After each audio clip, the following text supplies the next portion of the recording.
Hey everybody, welcome to the Canter Fire Truck Series.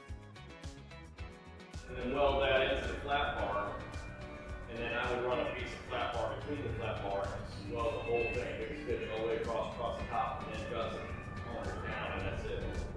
So guys, the rear lift in a truck, we made it really simple. Instead of trying to reinvent the wheel, we went over to our local Harbor Freight. We found a jib crane that you would bolt into the back of a truck, and we started brainstorming, thinking, how can we utilize that in a truck? That tire weighs about 180 pounds now when it's finished. These super singles, they use 3/8 plate steel to make the actual rim, and that stuff is heavy. And this tire and rim combination turned out to be about 180 pounds. And you know, older people, younger people, whatever, it's just not a good thing to be lifting 4 feet down from the ground or 4 feet up from the ground and putting it on the back of the truck. So we came up with the idea of a jib crane, and not only that, it serves multiple purposes. This thing can have a spare tire rack on the back that carries, you know, more fuel. Maybe it carries a portable generator. Maybe it carries some tools and so forth.